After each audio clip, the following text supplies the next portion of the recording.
Bilirsiniz, İranla bu danışıklar uzun vaxtı gedir. Özellikle de 2015'ten 2025'e olan bir dönemde farklı dönemlerde başarılar oldu İranla danışıklarda. Özellikle de bilirsiniz İranla danışıklar yani Atom Enerjisi Agentliği üzerinden bir de İ3 dediğimiz bu format ki var. Büyük Britanya, Almanya, Fransa formatı danışıklar aparırdı. Sık gerginlik olur ama İran bu meselede biraz selektif davranır. Çox açıq belə ciddi bəyanlar eləyir, amma arxadan güzəştə getmələr, fərqli belə deyim, yumşalmalar göstərərək bugünə kimi gəldilər. Çünki İrana qarşı daha ağır sanksiyalar tətbiq etmək mümkündür ki, bu selektif İranın davranışından dolayı bugünə qədər o qədər ağırlaşdırılmadı. Amma bundan sonra bu İ3 formatındakı bu kapanmanın, yəni belə deyim, bu danışıqların dayanması ən azından İran bəyanından sonrası nə olacaq çox önəmlidir. Çünki eğer İran gerçekten bu danışıklardan çekilerse İran için çok ciddi yani diyeyim problemler ortaya çıkar. İran hem bölgede hem dünya siyasetinde çelişkiler ülkesidir. Özü dini devlet olsa da bir tane dini müttefiki yoktu. Bölge ülkelerinin ekseriyetinle yani çelişki içindedir.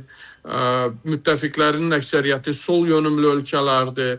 Yəni seçimləri çox belə deyim geniş deyil. Müttəfikləri daha çox proksi güclərdir. Ona görə mən düşünürəm ki, İran yenə də köhnə belə deyim alışkanlığını davam eləyəcək. Yani selektif olacak. Bazı güzəştlərə gedərək yenidən ortamı yumuşaldacaq. Eğer icazə verseniz ben İran'ın içindeki bir mövzuyu bir altını çizerdik. Buyurun. İran bilirsiniz dini lidere yakın olan gücler daha çok İran'dan çok İran'daki rejimin kalması için İran siyasetini daha doğrusu belə deyim kurban verir. Çünkü İran halkının ve İran devletinin milli çıkarları yani her zaman ikinci plana atılır. Çünkü bugünkü İran'ın beynəlxalq seviyede apardığı bütün danışıklar yani İran rejiminin hayatta kalması veya ömrünün uzadılması üçündür. İran gerçekten çelişkiler ülkesidir. Özellikle de müttefik ve beraber siyaset apardığı ülkelerin özleri de öz arasında ciddi rekabet hatta düşmançilik seviyesi. Özellikle de İran-Hindistan əlaqələri, İran-Çin əlaqələri birbirine çok tersdir ve bu ülkelerin hiçbiri için İran ciddi bir güvenilir devlet değil. Ben düşünürüm ki belki de Birleşmiş Milletler Teşkilatı'nda yani bu İran'a karşı köklü kararlar çıkartmak mümkün olmayacak. Çünkü orada Rusya'nın veto hakkı var, Çin'in veto hakkı var.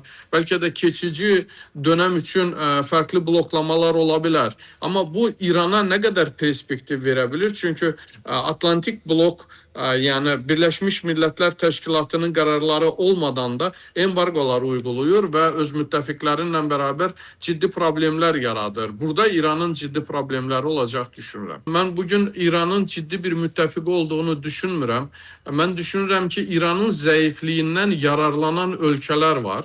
Yani İran'ın zayıflığının devam etmesini isteyen ülkeler ben düşünürəm ki İran'ı bu durumda saklamağa devam etmesi için Birleşmiş Milletler Teşkilatı'nda destek verecek. Çünkü embargolara ve Atlantik blokun baskısı altına düşmüş İran o adını saydığınız ülkelerin çıkarlarına en ideal şekilde kulluk eləyir ve düşünürəm ki bu İran'ın içindeki o liberal güclere de baksak İran'ın içindeki liberal gücler hiçbir zaman bu adını saydığınız ülkelerin içindeki elitlerle əlaqələrdə çok da irəli getmirlər.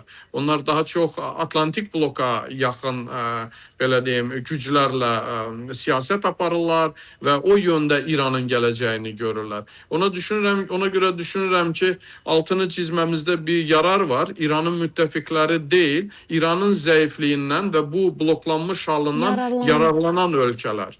Çünkü İran onlar için yeteri kadar güçlü ülke değil ki bir Çin için müttefiklik seviyesine yükselsin. Ben her zaman bir şeyin altını çizerim. Çin'in en büyük müttefiki Çin iktisadiyatıdır. Çin iktisadiyyatından başka Çin'in başka bir müttefikinin olduğunu düşünmürəm. Ve Çin harici siyasetini de bu yönde aparır. Bilirsiniz, mən İranın bu çelişkiler ölkəsi olması, əgər icazə verirsinizsə, Buyurun, biraz əlbəttə. açardım. Yani İran bu iktisadi baskılar altında, yani ölkə çıxarlarından daha çok rejimin korunmasına bir an önce de demiştik ve bunun sonucunda İran ve İran devleti neleri elde etti? Aslında İran için ciddi bir fiyaskodur. İran kocaman bir kara bazara çevrilir.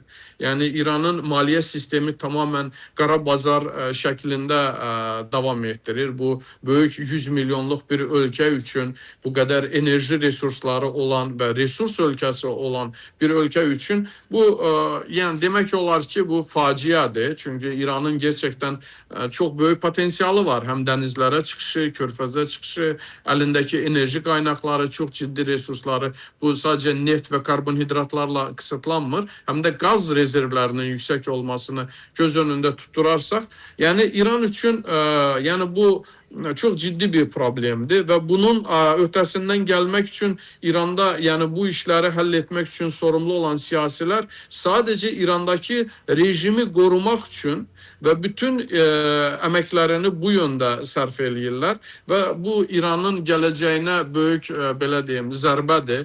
Mən düşünürəm ki, bölge ölkələri de bunun sancısını çekecek.